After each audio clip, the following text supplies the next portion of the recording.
জীবন থেকে শান্তি শব্দটা কেমন যেন বিলুপ্ত হতে চলেছে। কখনো মনে হয় টাকা দিয়ে হয়তো শান্তি কেনা যাবে, হয়তোবা ভালোবাসা দিয়ে, নয়তো উপকার করে। আসলে শান্তি কি কোনো জিনিস দিয়েই কেনা যায় তা কেউ বলতে পারবে না। তা বলা প্রায় অসম্ভব। টাকার বিছানায় ঘুমিয়েও ধনী ব্যক্তি চিন্তায় থাকে, ঘুমিয়ে গেলে হয়তো আমার অর্থ চুরি হয়ে যাবে। এমন অনেক টেনশন আছে যা ধনী ব্যক্তিদের শান্তির ঘুম ঘুমাতে দেয় না।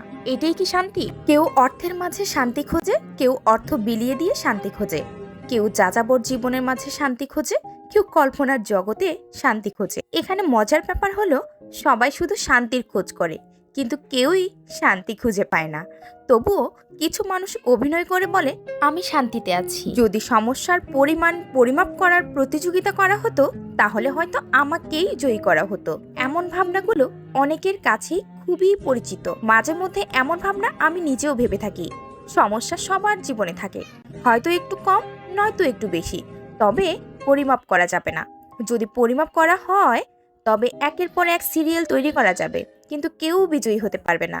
কারণ প্রত্যেকের সমস্যা প্রত্যেকের কাছেই পৃথিবীর সব থেকে বড় সমস্যা। যেমন আমরা প্রায় বলে থাকি, যার সমস্যা সেই বোঝে, বাকিরা তো গল্প খোঁজে।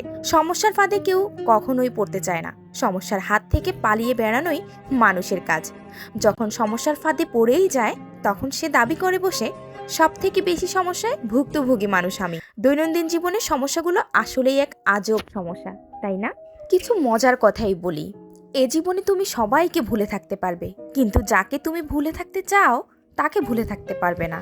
এ জীবনে তুমি পিছে ফেলে আসা অতীতকে ভুলে থাকতে চাইবে, কিন্তু অতীত তোমায় ভুলে থাকবে না। বারবার তোমার মনে করিয়ে দিবে তোমার ব্যর্থতার কথা। এ জীবনে তোমার সব কিছুই প্রথমবারের মতো হবে না, এবং পারবেও না।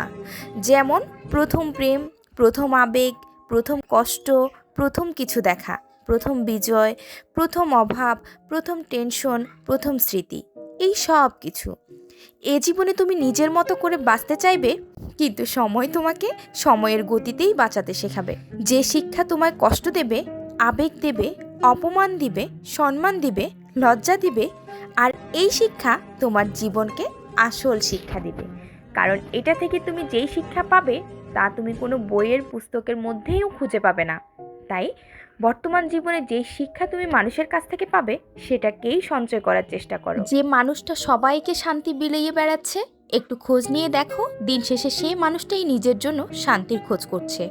একজন বেপরোয়া, বদমেজাজি, অবাধ্য মানুষটার অতীত খুঁজে দেখো, একজন ভদ্র টাইপের হাসি খুশি মাখা মানুষ ছিল সে। এই জীবনে তুমি যত বেশি ভালো মানুষ হবে, ততই বেশি কষ্ট পাবে। তাই সব সময় নিজেকে প্রস্তুত রাখো, যেন সব পরিস্থিতিতে মানিয়ে নিতে পারো। ধন্যবাদ সবাইকে।